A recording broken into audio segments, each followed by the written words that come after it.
अस्सलाम वालेकुम प्यारे बच्चों। आज एक बार फिर मैं सातवीं जमात का ज्योग्राफी लेकर आपके सामने हाजिर। तो जो डेट है आज की वह है 29 मई। तो टॉपिक हम वो पिछले ही टॉपिक कंटिन्यू कर रहे हैं, आयर।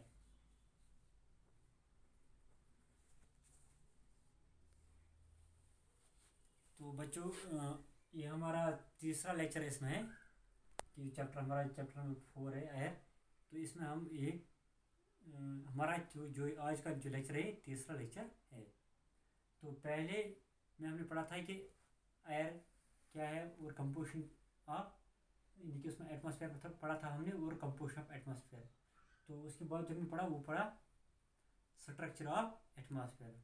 तो आज हम इसमें पढ़ने जा रहे हैं एक और फैक्टर कि टेम्परेचर।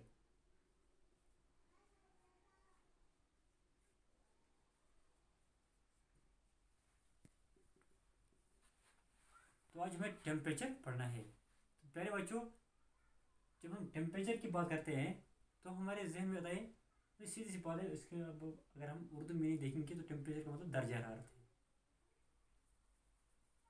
तो आज हम इसी के बारे में पढ़ने जा रहे हैं, टेम्परेचर क्या है। We can say that temperature is the hotness and coldness of air is called temperature. We can say the hotness and coldness of the degree of hotness and coldness of temperature of air is called temperature.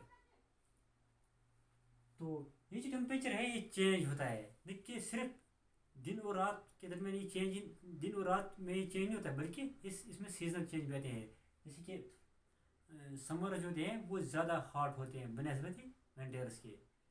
तो ये है temperature. तो temperature की जो degree, यानी कि standard unit जो temperature का है, standard unit of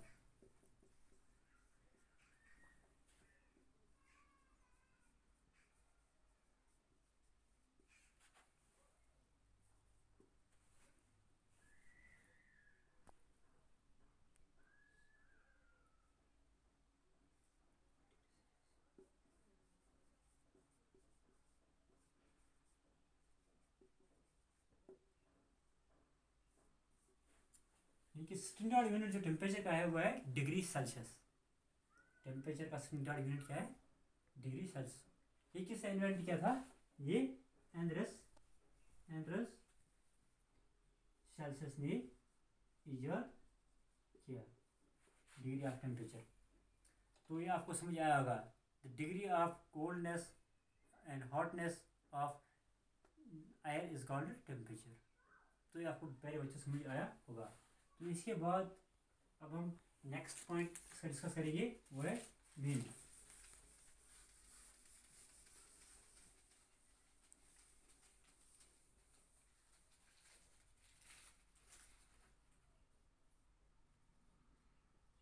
wind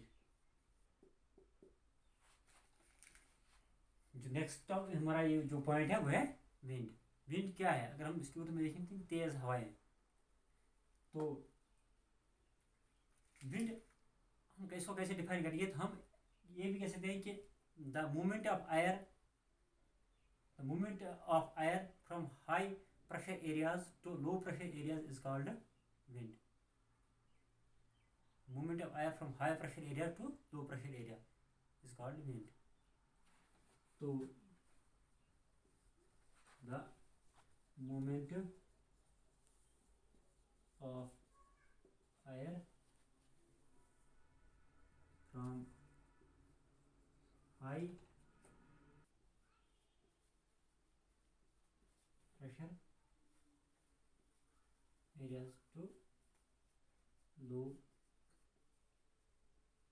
pressure is called wind.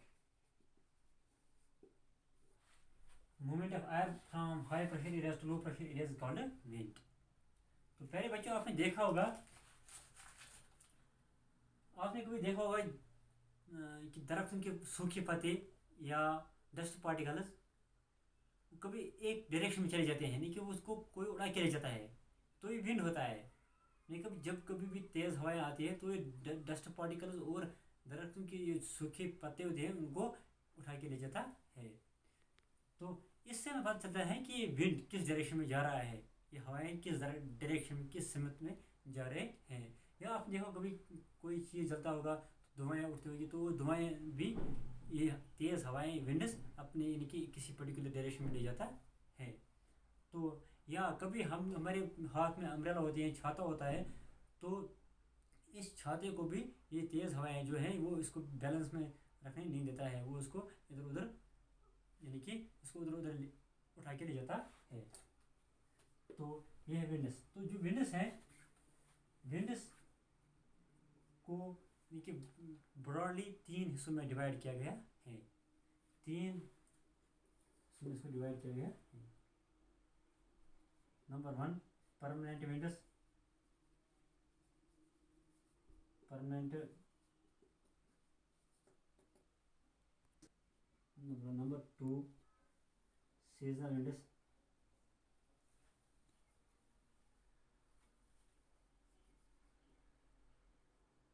Number 3 local winds. बच्चों मैंने आपको पहले कहा कि जो विंड्स हैं इनको 3 टाइप्स में डिवाइड किया गया है। कौन कौन से टाइप है? Permanent wind, permanent winds, seasonal winds और लोकल विंड्स। परमानेंट विंड्स कौन से विंड्स होते हैं? इसमें आता है ट्रेड विंड्स, वेस्टर्लीज और ईस्टर्लीज। जो विंड्स होते हैं ये परमानेंट विंड्स होते हैं। Trade winds, trade winds, westerlies and easterlies are the permanent winds। Trade winds, westerlies और ईस्टर्लीज जो होते हैं ये परमानेंट विंड्स होते हैं। और जो ये विंड्स होते हैं ये कॉन्स्टेंटली ब्लो होते हैं एक ही डायरेक्शन में, पूरे साल भर एक ही डायरेक्शन में ये ब्लो होते हैं कॉन्स्टेंटली। तो ये होते हैं, ये हैं परमानेंट विंड्स। इसके बाद सीजनल विंड्स। सीजनल विंड्स जो होते हैं ये साल भर यानी कि एक ही पर्टिकुलर डायरेक्शन में ब्लो नहीं होते हैं, बल्कि ये यानी कि किसी पर्टिकुलर सीजन में, किसी पर्टिकुलर सीजन पर्टिकुलर डायरेक्शन में ये ब्लो होते हैं। जैसे कि इसके एग्जांपल है जो यानी कि मानसून इन इंडिया, ये सीजनल यानी कि इसे सीजन विंड्स इसे कहते हैं क्योंकि किसी पर्टिकुलर सीजन में ब्लो होते हैं। तो इसके बाद लोकल विंड्स। लोकल विंड्स वो विंड्स होते हैं जो कभी दिन के किसी हिस्से में या साल के किसी हिस्से में कभी ब्लो होते हैं किसी डायरेक्शन में, तो इसे लोकल विंड्स कहते हैं। तो बच्चों आपको समझ आया होगा कि आज हमने टेम्परेचर और विंड्स के बारे में पढ़ा। अस्सलाम वालेकुम।